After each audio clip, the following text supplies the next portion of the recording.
Shalom. Bagaimana kabarnya hari ini? Luar biasa karena kita punya Tuhan yang luar biasa. Iya, ketika kita menyanyikan pujian tadi itu rasanya enak ya.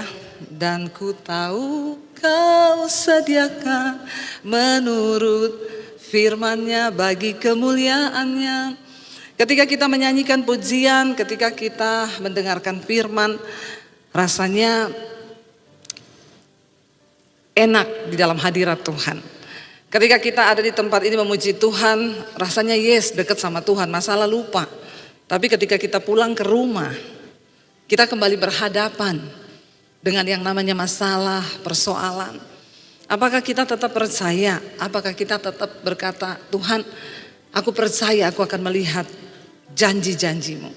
Nah, malam hari ini saya beri tema firman Tuhan, belajar percaya. Karena percaya itu juga harus belajar. Tidak semudah kita ngomong percaya, saudara. Kita di gereja ngomong percaya, saudara percaya, amin. Tadi WL-nya bilang, kalau kita yakin Yesus di dalam kita, maka kita khawatir atau tidak? Semua teriak tidak. Waktu pulang khawatir enggak? Ya. Kalau Yesus ada dalam kita, kita takut atau tidak? Di gereja kita teriak tidak, tapi waktu pulang kita takut apa enggak? Ya, banyak orang takut ya, karena iman di gereja sama di rumah itu beda. Nah, hari ini kita akan belajar bersama. Mari kita buka Injil Yohanes pasal yang ke-11. Ini ayat sudah sering kita dengar dan banyak cerita yang kita dapat, tapi malam ini saya berdoa kita mendapatkan sesuatu yang spesial dari Tuhan. Injil Yohanes pasal yang ke-11, judul perikopnya adalah Lazarus dibangkitkan. Ayat yang pertama kita baca, saudara. Ada seorang yang sedang sakit, namanya Lazarus. Ia tinggal di Betania, kampung Maria dan adiknya Marta. Maria ialah perempuan yang pernah meminyaki kaki Tuhan dengan minyak mur dan menyekanya dengan rambutnya. Kita semua tentu ingat kisah ini tentang seorang wanita yang memecahkan minyak yang sangat mahal untuk meminyaki kaki Yesus. Dan ketika itu orang berkata, kenapa kamu pecahkan minyak yang mahal itu? Kamu buang-buang uang. Tapi dia melakukan itu karena dia mengasihi Tuhan, saudara. Seringkali kalau kita mengasihi Tuhan, kita dapat melakukan hal-hal yang bahkan tidak masuk akal. Ya, kalau orang mengasihi Tuhan. Ayat ini berkata, dan Lazarus yang sakit itu adalah siapa? Saudaranya. Jadi mereka ini bertiga kakak adik, Maria, Marta dan Lazarus, saudara. Itu adiknya ya. Dan Lazarus sakit itu adalah saudaranya. Kedua perempuan itu mengirim kabar kepada Yesus. Mereka suruh orang kasih tahu sama Yesus bahwa dikatakan kabarnya apa? Dia yang engkau kasih itu siapa? Sakit. Lazarus yang engkau kasihi itu sakit. Perhatikan, ada kata dia yang engkau kasihi itu sakit. Keluarga ini adalah keluarga yang spesial di mata Tuhan dan Yesus sangat mengasihi keluarga ini. Kenapa mereka dikasihi oleh Tuhan? Tentu ada alasan. Ya, apakah Tuhan mengasihi kita malam hari ini? Ya, ada alasan Tuhan mengasihi kita atau tidak, saudara. Biarlah kita menjadi orang-orang yang memiliki alasan untuk Tuhan tuh mengasihi kita. Katakan, amin. Semua orang boleh berkata percaya, tetapi orang yang dikasihi Tuhan itu berbeda. Karena tidak semua orang percaya itu sungguh-sungguh mendapat tempat di hati Tuhan. Ya, hanya orang-orang tertentu. Dan Alkitab mencatat keluarga ini dikasihi Tuhan. Marta dan Maria berkata, Tuhan, dia yang engkau kasihi sakit. Ayat yang keempat, ketika Yesus mendengar kabar itu, ia berkata, penyakit itu tidak akan membawa kematian, tetapi akan menyatakan kemuliaan Allah, sebab oleh penyakit itu anak Allah akan dimuliakan. Saudara, setiap persoalan, pencobaan yang kita hadapi itu pasti ada maksud Tuhan. Tetapi ya seperti yang saya sering katakan, memang manusia sama Tuhan itu beda tipis. Ya, Tuhan Maha tahu, kita sok tahu. Ya, jadi Yesus berkata penyakit itu tidak akan membawa kematian, tetapi akan menyatakan kemuliaan Allah. Ada banyak hal dalam hidup ini yang Tuhan akan izinkan kita alami, supaya lewat masalah yang kita alami itu kemuliaan Tuhan akan dinyatakan. Tapi banyak orang Kristen tidak mengerti ini karena bayangan kita tentang kemuliaan Tuhan itu adalah sesuatu yang enak, sesuatu yang baik. Saya percaya saudara, waktu kemuliaan Tuhan itu akan dinyatakan, ada sesuatu yang tidak enak dulu yang akan kita alami. Ya, hari-hari ini apa yang terjadi di atas bangsa kita, saya percaya dan sangat percaya tangan Tuhan sedang bekerja di atas Indonesia, katakan amin. Setiap hari kita berdoa, apalagi saya tuh di mesbah doa, setiap malam berdoa untuk bangsa ini. Berdoa untuk TNI Polri, biar Tuhan murnikan bangsa ini. Semua yang terjadi ini ada di dalam kendali Tuhan. Karena Tuhan sedang membersihkan bangsa ini. Jadi mari kita melihat dengan kacamatanya Tuhan. Kita terus berdoa saudara supaya Tuhan akan terus pulihkan dari orang-orang yang memegang jabatan kekuasaan di atas bangsa ini, mereka yang lebih dulu harus dimurnikan. Kita bersyukur dengan apa yang terjadi hari-hari ini. Tuhan sedang berperkara dengan bangsa ini. Ketika Tuhan berperkara dengan kehidupan seseorang, maka ada hal yang tidak enak yang akan kita alami. Tidak selamanya rencana Tuhan itu datang dalam hidup kita dengan hal-hal yang enak, saudara. Ya, Tuhan berkata penyakit itu tidak akan membawa kematian, tetapi akan menyatakan kemuliaan Allah, sebab oleh penyakit itu anak Allah akan dimuliakan. Pernahkah kita terpikir bahwa persoalan yang kita hadapi hari-hari ini yang Tuhan izinkan kita alami, itu akan membawa kemuliaan Tuhan di dalam hidup kita, dalam keluarga kita. Saya pernah bersaksi di mesbah doa saudara, ada satu jemaat mesbah doa di Sulawesi. Mereka itu 11 tahun tidak punya keturunan. Semua keluarganya itu tidak seiman, saudara. Orang-orang yang di sekeliling mereka itu bukan orang Kristen. Keluarganya juga bukan keluarga Kristen. Tapi mereka nikah punya anak. Mereka berdua tuh berdoa. 1 tahun pertama ditunggu gak hamil. 2 tahun berdoa tidak hamil. 3 tahun mereka berdoa tidak hamil. Tahun yang keempat berdoa tidak hamil juga. Tahun yang kelima mungkin orang akan berkata nyerahlah. Tapi mereka tetap berdoa. Tahun yang keenam gak hamil juga. Tahun yang ketujuh disertai doa puasa. Dia bilang, Tuhan, aku berdoa meminta Tuhan supaya namamu dimuliakan lewat hidup kami. Tapi dia tetap yakin dan percaya ini akan membawa kemuliaan Tuhan. Mereka setia melayani Tuhan. Tahun ke-7 tidak juga hamil. Semakin setia melayani Tuhan. Semakin setia. Tahun yang ke-8 belum juga hamil. Mereka tidak menolak Tuhan. Tahun yang ke-9 enggak juga hamil. Aduh, kalau saya kayaknya 9 tahun menikah belum hamil-hamil, kayaknya kita nyerah ya saudara. 9 tahun loh. 9 tahun itu bukan waktu yang lama, bukan waktu yang singkat. 1 tahun itu ada 365 hari. Ya, kalau 10 tahun itu sudah berapa hari? 3 juta ya. Saudara hitung sendiri, itu bukan waktu yang mudah. Mempertaruhkan iman, percaya kepada Tuhan tuh enggak gampang. Sampai tahun yang ke-10. Aduh, rasanya sudah tahun penggenapan nih, tahun yang ke-10. Tapi tidak juga hamil. Akhirnya mereka sudah berobat, mencoba ya. Ketika memasuki tahun yang ke-11, mereka memutuskan untuk tetap ya pergi ke dokter. Dan bertanya, dokter, apa yang harus kami lakukan? Dokter periksa mereka, dokter bilang kalian sudah semakin berumur. Tahun ini adalah tahun penentuan. Kalau memang kamu mau, ya ini saya sudah periksa sel telurnya, yang laki-laki juga semua baik. Tapi saya tidak jamin tahun depan itu akan bisa baik seperti ini. Karena ini sudah masuk tahun yang ke-11. Istrinya sudah berumur, suaminya juga sudah mulai berumur. Jadi yang terbaik kamu bayi tabung. Bayi tabung nanti bisa dibikin langsung kembar 3. Mumpung selnya baik, semuanya baik. Dia bilang waktu dia tanya sama dokter berapa biayanya, dokter sebut angka. Mereka tidak punya uang sebanyak itu. Lalu dia tanya sama dokter, dok, kalau kami tidak bayi tabung dok, apakah masih ada kemungkinan hamil? Dokternya bilang saya tidak bisa menjamin. Kemungkinannya itu sangat kecil. Berapa dok? 10%.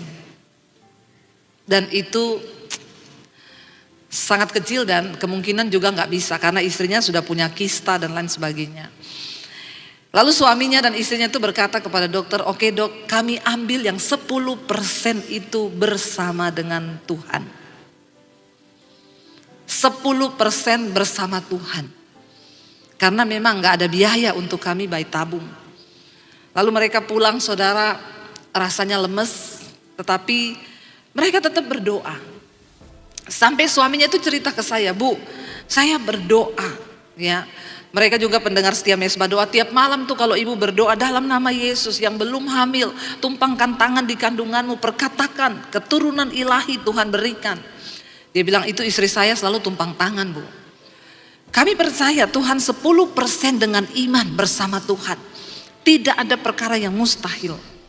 Mereka berdoa, saudara, berdoa, dan mereka cuma bilang, Tuhan, kami mau lewat masalah ini nama Tuhan dipermuliakan.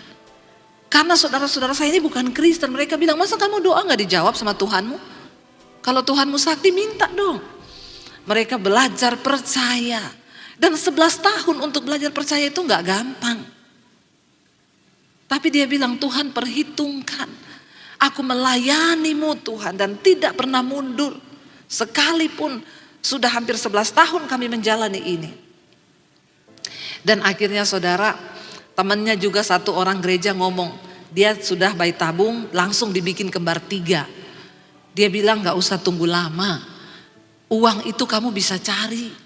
Tapi ini kesempatan, dokter bilang mumpung baik karena tahun depan belum tentu sel telurnya baik. Cariinlah uang ratusan juta, yang penting langsung bikin kayak saya kembar 3, dia bilang. Mereka cuma bilang kalau Tuhan sang pemberi kehidupan mau memberi kehidupan, maka tidak ada perkara yang mustahil. Mereka imani, saudara.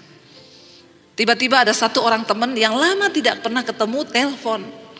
Dia bilang gini, saya berdoa, saya dapat dari Tuhan. Tuhan bilang bulan depan kamu akan diberi keturunan. Mereka kaget, apa itu benar? Tapi mereka bilang kalau itu dari Tuhan pasti terjadi. Dan benar-benar saudara, bulan depan tanggal 1 persis langsung mereka itu semangat beli alat tes. Karena kan udah dibilang tak bulan depan, masih tanggal 1. Ya, mereka pergi beli alat tes, dites negatif. Ya katanya bulan depan, ya bulan depan kan bisa tanggal 2, tanggal 3, tanggal 4, gak usah terlalu bersemangat kan. Akhirnya tapi 11 tahun penantian. Mereka tunggu, tiba-tiba pada hari yang keberapa istrinya pengen coba lagi. Mereka beli hasil tes dan dites, saudara. Dan ternyata benar-benar positif hamil di tahun yang ke-11. Tepuk tangan buat Tuhan. Dan bukan cuma itu, saudara. Hamilnya gak 1, 3. Kok gak wow ya? 3, saudara. Itu yang dokter ngomong, yang temennya ngomong. Kamu bayi tabung, kamu bisa atur. Kembar 3 pun langsung bisa jadi. Kalau secara normal itu kan tidak mungkin. Tapi bagi orang-orang yang mau belajar percaya, tidak ada perkara yang tidak mungkin bersama dengan Tuhan. Tapi di saat-saat penantian dan kita belajar percaya itu memang gak mudah. Amin, saudara. Ketika Yesus disampaikan kabar bahwa Lazarus yang engkau kasihi itu sakit, Tuhan bilang penyakit itu tidak akan bawa kematian, tetapi akan menyatakan kemuliaan Allah. Sebab lewat penyakit itu anak Allah akan dimuliakan. Hari ini apapun persoalan yang engkau hadapi, katakan Tuhan, aku percaya lewat masalah yang aku hadapi, nama Tuhan akan dipermuliakan. Aku akan keluar sebagai seorang pemenang, dan biar nama Tuhan dipermuliakan lewat hidupku. Kalau kita meminta sesuatu untuk kemuliaan nama Tuhan, tidak mungkin Tuhan tidak akan menggenapinya, saudara. Dan di sini dikatakan, Yesus memang, ayat yang ke-5, Yesus memang mengasihi Maria dan Marta kakaknya dan Marta dan kakaknya dan Lazarus. Yesus memang mengasihi. Tuhan itu mengasihi mereka. Seringkali kita berpikir kalau Tuhan mengasihi kita, maka pasti dia akan melakukan semua yang kita mau. Maria dan Marta berpikir kalau Yesus dengar Lazarus sakit, maka Yesus akan segera datang buru-buru menemui mereka untuk menyelamatkan mereka. Berapa banyak dari kita saudara yang berkata, orang konseling datang kepada saya, Bu, saya ini sudah berdoa, saya sudah puasa, Bu, saya sudah berseru memanggil nama Tuhan. Kita sudah mengatakan hal-hal yang menyatakan bahwa kita tuh mengasihi Tuhan, tapi kenapa saya nggak lihat jawaban? Yesus memang mengasihi Marta dan kakaknya Maria dan Lazarus. Dia mengasihi loh saudara, bukan tidak mengasihi. Dan untuk Tuhan mengasihi seseorang itu pasti karena ada alasannya. Kenapa? Karena mereka ini keluarga yang mencintai Tuhan. Kalau Yesus datang, Maria mendengarkan pengajarannya, Marta menyiapkan semua yang Yesus membutuhkan, makan, minum dan semuanya. Karena itu dikatakan mereka ini dikasihi oleh Tuhan. Tetapi apakah kalau kita menjadi orang yang dikasihi Tuhan, lalu apa yang kita minta Tuhan segera menanggapi? Yesus diberitahu bahwa Lazarus sakit. Tapi ayat ini berkata Yesus memang mengasihi Marta dan kakaknya dan Lazarus, ayat 6. Namun setelah didengarnya bahwa Lazarus sakit, ia apa? Ia sengaja tinggal 2 hari lagi di tempat di mana ia berada. Seringkali Tuhan itu sengaja. Mungkin hari ini engkau sedang berkata, doa saya belum dijawab, Bu. Kenapa saya nggak melihat jawaban? Mungkin Tuhan lagi sengaja. Ya, Tuhan lagi sengaja. Untuk apa Yesus sengaja tinggal 2 hari lagi? Kenapa dia sengaja tinggal 2 hari lagi? Itu tadi yang saya katakan, semua yang terjadi dalam hidup kita, Alkitab berkata Allah itu turut bekerja di dalam segala perkara dalam hidup kita untuk mendatangkan kebaikan bagi orang-orang yang sungguh-sungguh mengasihi Dia dan yang terpanggil masuk dalam rencana Tuhan. Karena itu pastikan kita mengasihi Tuhan dan pastikan hidup kita berada di dalam rencana Tuhan. Jangan engkau pernah hidup di luar rencana Tuhan, saudara. Semua dalam hidup kita ini Tuhan punya rencana. Bilang, Tuhan, bawa aku masuk dalam rencanamu. Sehingga apapun yang terjadi, kalau kita ada di dalam rencana Tuhan, di dalam rule-nya Tuhan, maka kita akan melihat Tuhan turut bekerja mendatangkan kebaikan. Ayat ini berkata, hanya bagi orang-orang yang mengasihi Tuhan dan yang ada di dalam rencana Tuhan. Mungkin engkau bertanya, bagaimana Bu saya bisa mengerti rencana Tuhan? Mudah saudara, mulai hari ini hiduplah di dalam kebenaran, lakukan firman. Buang segala dosa, bertobat, kejar kekudusan. Itu langkah awal untuk engkau mulai masuk di dalam rencana dan tuntunan Tuhan. Kenapa saudara? Ini penting karena hidup kita akan berbahagia hanya ketika kita berada di dalam rencana Tuhan. Tidak ada kebahagiaan lain di luar rencana Tuhan. Enggak mungkin akan ada kebahagiaan. Kita hanya akan berbahagia ketika kita berada di dalam rencana Tuhan. Pastikan apakah bisnismu ada dalam rencana Tuhan. Pastikan apakah studimu ada dalam rencana Tuhan. Pastikan apakah pacarmu hari ini itu ada dalam rencana Tuhan. Kalau enggak saudara, hentikan dan tinggalkan. Sebab engkau tidak akan mungkin bisa berbahagia. Yesus sengaja tinggal 2 hari lebih lama ketika dia mendengar bahwa Lazarus sakit. Ia sengaja. Kenapa doamu belum dijawab hari ini? Mungkin Yesus lagi sengaja. Yesus sengaja membiarkan engkau mengalami sedikit masalah dalam hidupmu. Tujuannya apa saudara? Ayat ini berkata begini. Tetapi sesudah itu ia berkata kepada murid-muridnya, mari kita kembali ke Yudea. Murid-murid itu berkata kepadanya, Rabi, baru-baru ini orang Yahudi mencoba melempari engkau. Masih maukah engkau kembali ke sana? Jawab Yesus, bukankah ada 12 jam dalam satu hari? Siapa yang berjalan pada siang hari kakinya tidak terantuk karena ia melihat terang dunia. Tetapi jikalau seorang berjalan pada malam hari kakinya terantuk karena terang itu tidak ada dalam dirinya. Artinya apa? Yesus berkata, selama engkau ada dalam terang gak usah takut. Karena murid-murid mencoba mencegah Yesus dan berkata, kemarin kita di sana orang mau lempar kita sama batu loh. Kamu masih mau balik ke sana? Yesus bilang, selama engkau di dalam terang, engkau berjalan dalam terang, gak perlu takut. Kakimu tidak akan terantuk batu. Pastikan hidup kita itu berada di dalam kebenaran. Supaya apapun yang kita alami saudara, itu tidak akan mendatangkan celaka, tetapi mendatangkan kemuliaan Tuhan lewat hidup kita. Kenapa banyak orang tidak mengalami kemuliaan Tuhan saudara? Karena dia berjalan di luar rencana Tuhan. Ini yang selalu saya tekankan kepada orang Kristen. Apa goalnya kita menjadi Kristen? Supaya kita mengerti rencana Tuhan di dalam hidup kita. Kita hidup untuk menggenapi rencana Tuhan. Bagaimana mungkin kita bisa berbahagia kalau hidup kita berada di luar rencana Tuhan? Itu nggak mungkin. Tapi selama kita berjalan di dalam rencana Tuhan, lah itulah kebahagiaan di hidup kita. Lalu saudara, Yesus berkata kepada mereka, ya demikianlah perkataannya, dia bilang begini, demikian perkataannya, dan sesudah itu ia berkata kepada mereka, Lazarus saudara kita telah tertidur, tetapi aku pergi ke sana untuk membangunkan dia dari tidurnya. Maka kata murid-murid itu kepadanya, Tuhan, jikalau ia tertidur, ia akan sembuh. Jadi ngapain kita pergi ke sana? Kan dia cuma tidur. Maka dia pasti akan sembuh. Dan ayat ini berkata, tetapi maksud Yesus ialah tertidur dalam arti mati. Jadi di hadapan Tuhan mati itu hanya tertidur. Gak usah takut dengan kematian, amin. Siapa yang sudah siap mati? Mati itu cuma tidur. Saya mau berdoa supaya kita sebagai orang Kristen tidak ada lagi yang takut mati. Karena firman Tuhan berkata, mati itu adalah sebuah keuntungan di dalam Yesus. Ini serius saudara.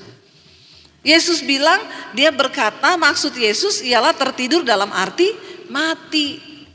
Sedangkan sangka mereka, Yesus berkata tentang tertidur dalam arti biasa. Lalu sudah dikatakan karena itu Yesus berkata dengan terus terang, Lazarus sudah mati. Yesus ngomong akhirnya dengan terus terang, Lazarus itu sudah mati.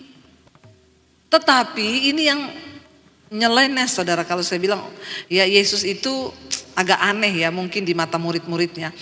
Habis dia bilang Lazarus sudah mati, tetapi dia bilang apa di sana? Tetapi syukurlah aku tidak hadir pada waktu itu. Saya bisa membayangkan kalau ada seorang jemaat keluarganya sakit, lalu dia telepon pendeta.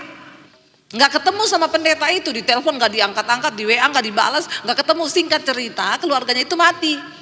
Lalu pendetanya ngomong gini, sudah mati ya keluarganya, untung saya nggak ada di situ hari itu. Kira-kira saudara, kalau orang mendengar seperti itu, marah nggak? Ya pasti. Ini apa sih, saya aja saudara yang WA itu saya nggak balas kan. Yang masuk WA itu puluhan ribu di HP saya. Itu saya nggak bisa balas satu persatu. Itu aja yang maki-maki saya banyak kok. Ternyata masih banyak orang Kristen yang belum bertobat, masih aneh. Ya, maki-maki saya. Pendeta macam apa kau itu? WA tidak dibalas. Orang mau konseling tidak ditanggapi. Saya selalu bilang, saya ini sangat terbatas. Kenapa saya selalu berkata cari Tuhan secara pribadi. Jangan andalkan manusia. Ini Marta nggak datang sama manusia, datang sama Yesus loh. Ketika mereka menyampaikan masalah mereka bahwa Lazarus saudara mereka sakit, Yesus nggak segera datang dan menolong. Tapi dia sengaja tinggal 2 hari, malah saudaranya mati. Udah mati dia bilang lagi, untung saya nggak ada di situ waktu itu. Mungkin murid-murid berpendapat nih Tuhan macam apa ya? Kok omongannya begini? Kok kayaknya dia senang Lazarus mati, bahkan ngomong untung, syukurlah. Kalau kita telah baik-baik kata-kata ini, tapi syukurlah aku tidak hadir pada waktu itu. Kita bayangkan Marta dan Maria itu khawatirnya, cemasnya, waktu lihat keadaan saudaranya sudah sekarat. Mereka pasti dalam hatinya ini, Tuhan gimana sih? Kami yang sudah mengasihi dia, aku yang sudah meminyaki kakinya dan menyekanya dengan rambutku. Kami yang menaruh harapan kepadanya, di depan mata kami melihat dia bikin mujizat. Orang disakit disembuhkan, yang lumpuh berjalan, yang buta melihat. Tetapi kenapa saat kami membutuhkan Tuhan dia nggak ada? Saudara, berapa banyak kita sebagai orang Kristen pun berkata begitu. Tuhan kenapa engkau nggak tolong aku? Kenapa engkau nggak jawab masalahku? Ini keluarga yang mengasihi Tuhan, dan bukan hanya mereka yang mengasihi Tuhan, Alkitab berkata Tuhan mengasihi mereka. Rasanya saya percaya saat itu hati Maria dan Marta tuh hancur, saudara. Seiring dengan matinya saudara mereka, pasti ada rasa kecewa. Kenapa Yesus gak datang? Dia adalah orang yang kami kasihi. Dan dia juga katanya mengasihi kami. Tapi kenapa dia gak datang? Mereka sudah menaruh harapan yang besar kepada Yesus pada waktu itu. Saudara, kenapa saya bilang jangan cari pendeta? Alkitab bilang manusia pasti mengecewakan. Jangankan manusia, banyak orang Kristen aja sama Tuhan bisa kecewa. Kemarin saya dengar satu teman cerita, Bu, saya punya teman dulu Kristen, sekarang pindah ke agama lain. Kenapa? Kecewa sama Tuhan. Jangankan sama orang, sama Tuhan pun banyak yang kecewa. Hari-hari ini banyak orang gak mau lagi dengar firman. Kenapa? Kecewa sama Tuhan. Karena mengalami betapa pahitnya hidup dan mereka merasa Tuhan tidak ada di sana ketika mereka membutuhkan Tuhan. Saudara, ini sesuatu yang sangat membuat Maria dan Marta tuh terpukul. Kami sangat mengharapkan Tuhan. Tapi kenapa dia gak datang di saat kami butuh? Mungkin hari ini engkau juga sedang berkata begitu. Aku sangat mengharapkan Tuhan, tapi di saat aku butuh, rasanya pertolongan itu gak ada. Tuhan itu gak datang. Saudara, mari kita melihat peristiwa ini malam hari ini dan menarik sebuah pelajaran. Yesus bilang, Lazarus sudah mati. Tapi syukur aku tidak ada pada waktu itu. Apa maksud Tuhan? Saya percaya murid yang mendengar pasti akan berkata, ini gimana ya? Kok dia malah ngomong kayak begitu?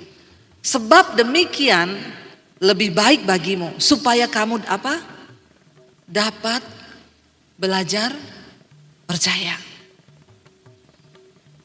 Ternyata untuk bisa percaya kepada Tuhan, kita tuh harus belajar. Dan apa yang dapat membuat kita bisa belajar percaya? Masalah, pergumulan, tantangan hidup. Orang yang punya iman yang kuat kepada Tuhan pasti sudah pernah menghadapi badai yang begitu besar.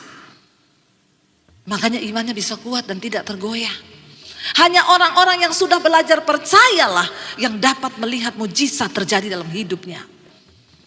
Hanya orang-orang yang sudah belajar percaya, saudara, Yesus bilang, supaya engkau belajar, supaya kamu dapat belajar percaya. Lalu Yesus bilang apa? Marilah kita pergi sekarang kepadanya. Perhatikan, Thomas menangkap perkataan Yesus yang gak enak didengar. Itu Thomas bilang apa?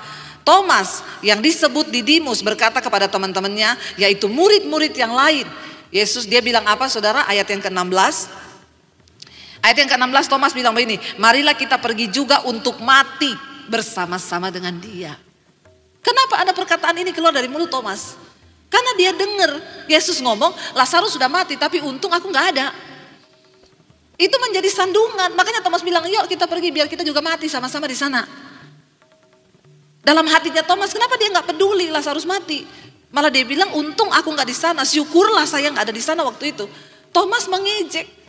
Dan dia berkata, ayo kita pergi sama-sama dia biar kita juga mati sama-sama di sana. Ini adalah sebuah perkataan yang manusiawi yang keluar dari hati yang kayaknya melihat keadaan itu kok kayak begini ya. Tapi itu yang Yesus maksud. Kita harus belajar percaya. Kita harus belajar percaya. Belajar percaya itu seperti apa? Saya ingat dulu saudara, suami saya, kita dulu buka penerbit dan percetakan. Itu kalau sudah mau waktunya bayar kertas, kita harus bayar tepat waktu supaya kita bisa dapat kertas lagi untuk kita mulai cetak buku lagi. Tapi ya itu selalu setiap kali ditagih distributor ini nggak pernah bayar tepat waktu. Ya, lalu akhirnya saya tuh berdoa, Tuhan, saya pengen ya ada mujizat. Suami saya tuh bilang, kita ini besok sudah jatuh tempo loh, sudah diingetin sebenarnya sudah lewat jatuh tempo. Kita kalau nggak bayar kertas besok, kita nggak bisa nyetak, maka terlambatlah semua ini pekerjaan. Saya cuma bilang sama suami saya, percaya aja ya. Besok pagi bangun, kita cek mobile banking, nggak ada masuk, transferan nggak ada masuk. Suami saya pergi doa pagi di gereja, pelayanan, dia pulang gereja, dia masuk rumah, dia nyanyi saudara. Hatiku percaya Panjang saudara. Nyanyi lagi, hatiku percaya. Saya bilang, kenapa nyanyinya panjang begitu? Ini lagi belajar percaya. Katanya mujizat itu ada. Secara logika aku sudah tidak percaya. Tapi dengan iman aku harus tetap belajar percaya. Makanya saya bilang itu tadi, belajar percaya itu tidak mudah. Tidak segampang waktu kita nyanyi di gereja. Waktu kita menghadapi kenyataan hidup itu berat saudara. Nggak semudah ketika kita ngomong aku percaya pada Tuhan.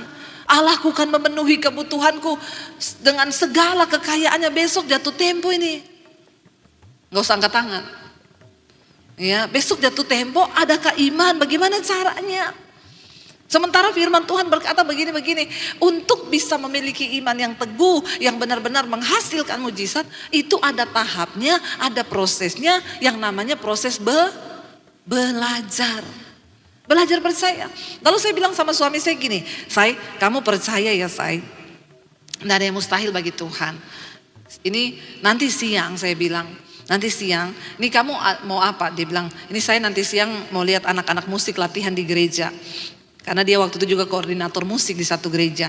Ya udah kamu pergi lihat anak-anak latihan. Nanti kalau kamu pulang, kamu mampir di ATM. Itu pasti uangnya udah ada. Terus dia tanya saya, kamu telepon distributor siapa? Ada yang janji? Tidak ada yang janji. Saya sudah telepon semua, tidak ada yang bisa bayar hari ini. Terus kenapa kamu yakin ngomong begitu? Ya kan belajar percaya kita. Beneran, yakin ada. Kan belajar percaya, nyanyi lagi di hatiku percaya. Akhirnya dia pergi saudara. Baru pergi nih berapa menit, nelpon saya, aku udah mampir di ATM, tidak ada uang masuk. Terus saya bilang, kan tadi saya bilang habis latihan musik di gereja, pulang baru lihat, ini kamu sudah latihan belum? Baru mau berangkat, iseng, bener ndak ada transferan. Loh itu loh manusia, orang udah dibilang nanti. Akhirnya dia bilang, ya udah ini saya latihan dulu ya. Emang bener nggak ada distributor yang telepon kamu janji transfer siang ini? Ndak ada. Terus kenapa kamu percaya banget? Ya aku percaya, kan aku berdoa minta sama Tuhan supaya kamu juga belajar percaya. Karena laki-laki itu untuk belajar percaya itu susah. Makanya survei membuktikan yang paling banyak kena stroke itu laki-laki.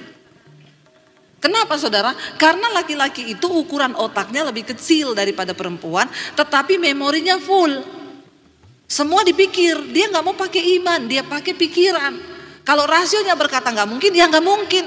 Kalau kamu nggak telepon distributor, ya nggak mungkin ada yang transfer. Dia semua udah bilang nggak kan? Saya bilang, tapi kan Tuhan sanggup menjamah hati distributor. Siapa aja di mana tiba-tiba dia ingat transfer gitu. Ya mudah-mudahan aja. Kadang-kadang yang lebih beriman tuh perempuan. Karena perempuan tuh lebih pakai feeling, perasaan. Jadi untuk beriman kepada Tuhan tuh lebih cepat. Lalu dia pergi saudara, ya udah saya latihan dulu lihat anak-anak di gereja ya. Berarti nanti pulang ya. Saya bilang iya. Dia pergi saudara, apa yang saya lakukan? Saya masuk di kamar, saya berdoa. Saya bilang Tuhan, tunjukkan Tuhan mujizatmu supaya suami saya ini juga belajar percaya. Karena tidak mudah Tuhan, tapi aku berdoa dalam nama Yesus nyatakan kemuliaan-Mu Tuhan. Dan jangan permalukan saya Tuhan yang udah ngomong sama dia nanti habis latihan dari gereja ada transferan. Saya nangis saudara sama Tuhan. Padahal saya kalau depan suami saya bisa dari malam itu saya sudah kuatkan hatinya. Percaya saya besok pasti ada mujizat. Apa iya atau ya udah pokoknya tidur dulu malam ini gak usah dipikir. Dia tidur. Saya nangis berlutut di kaki Tuhan. Lalu akhirnya saudara saya sudah deg-degan ya tunggu selesai dia dari gereja. Tuhan ya dalam nama Yesus aku mau belajar percaya kepada Tuhan nyatakan. Tiba-tiba telepon saya bunyi. Aduh suami saya nih pasti dia sudah mampir di ATM. Ya terus dia bilang terus saya jawab gimana? Kamu telepon distributor siapa? Saya enggak telepon. Kemarin itu semua distributor sudah ngomong mereka enggak ada yang bisa transfer. Karena masih ketahan juga uangnya. Beneran? Kamu di mana sekarang saya tanya? Di ATM. Terus gimana? Ada duitnya. Loh saudara. Ya. Aduh saya itu Tuhan. Saya nangis saudara. Saya nangis. Yang namanya belajar percaya itu tidak mudah. Di saat kita ini mengalami hal-hal, tapi disitulah iman dipertaruhkan. Apakah kita lari pinjam orang atau ke penggadean menyelesaikan masalah tanpa masalah? Padahal nambah masalah. Atau kita mau beriman percaya pada Tuhan. Yesus berkata, sampai Lazarus mati loh. Aku melakukan itu, kenapa aku tinggal lebih lama 2 hari? Kenapa aku biarkan sampai Lazarus mati? Supaya kamu belajar percaya. Dan kita harus percaya bahwa rencana Tuhan dalam hidup kita itu tidak ada yang gagal. Tapi Tuhan tuh melihat iman kita.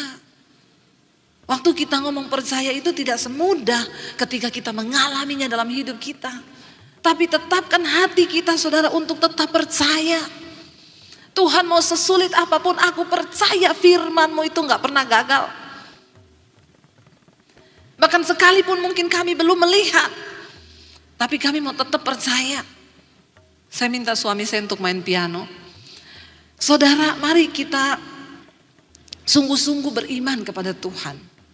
Yesus bilang, untung aku gak ada di sana pada waktu itu. Supaya ini lebih baik bagi kamu, supaya kamu dapat belajar percaya. Tuhan itu gak mau kita cuma ngomong kita percaya. Tapi Tuhan mau kita mempercayakan diri kepada Dia. Karena orang yang hanya percaya, itu berbeda dengan mempercayakan dirimu kepada Tuhan.